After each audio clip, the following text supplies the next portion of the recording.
Assalamualaikum warahmatullahi wabarakatuh. Salam, Om Swastiastu, Nama Budaya, dan salam kebajikan.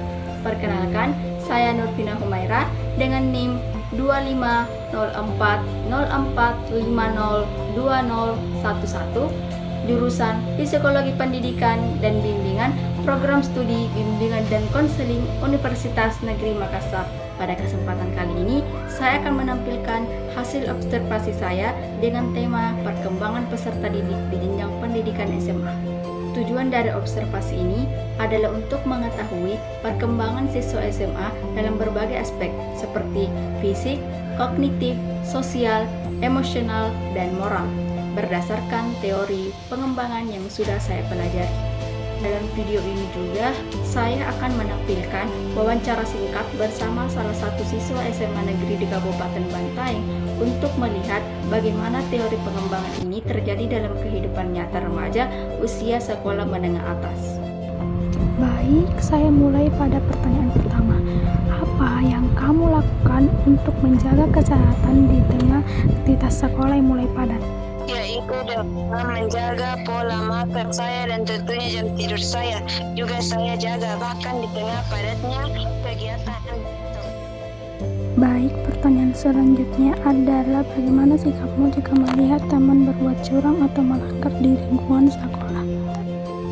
Sahabatnya tidak memperdulikannya, tetapi memberitahunya pelan-pelan dulu. Tetapi kalau masih sama, saya mungkin akan melaporkannya ke guru. Kemudian, bagaimana cara kamu belajar agar bisa memahami pelajaran yang sulit? Terlebih dahulu, saya tanyakan kepada guru, kemudian ke teman. Tetapi kalau masih belum paham, saya mencari di YouTube. Baik, pertanyaan selanjutnya adalah apa perubahan terbesar yang kamu rasakan selama menjadi siswa SMA? Sejak menjadi siswa SMA, saya merasa bahwa saya lebih mandiri dan disiplin. Yang dulunya masih diingatkan orang tua, sekarang lebih bisa mengatur waktu.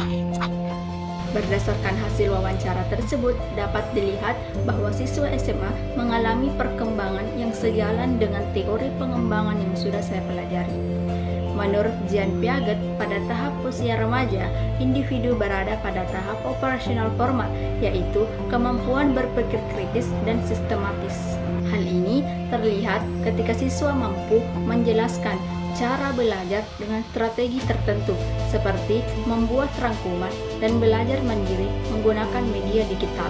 Sedangkan, menurut Erik Erikson, remaja berada pada tahap pencarian jati diri dan pembentukan identitas. Hal ini terlihat pada hasil wawancara bahwa siswa sudah mulai memahami dirinya, yaitu sudah mulai lebih mandiri dan ingin diakui oleh lingkungan sosialnya. Selain itu, dalam aspek moral, menurut Lawrence Colbert, bahwa siswa SMA sudah mulai memahami nilai benar dan salah berdasarkan prinsip pribadi, bukan karena takut hukuman.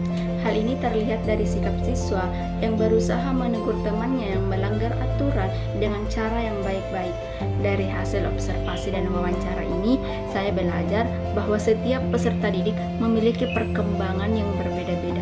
Sebagai calon pendidik, saya perlu memahami karakter pada usia remaja SMA yang sedang berada pada transisi menuju kedewasaan. Karena mereka butuh bimbingan yang sabar, komunikasi yang terbuka, dan lingkungan yang mendukung agar potensi perkembangannya dapat berjalan secara optimal, baik secara akademik maupun kepribadian.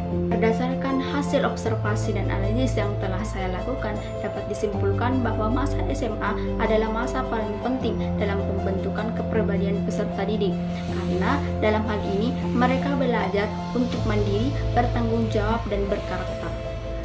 Terima kasih telah menonton video ini. Saya ucapkan terima kasih, mohon maaf bila ada salah kata, dan saya tutup. Assalamualaikum warahmatullahi wabarakatuh.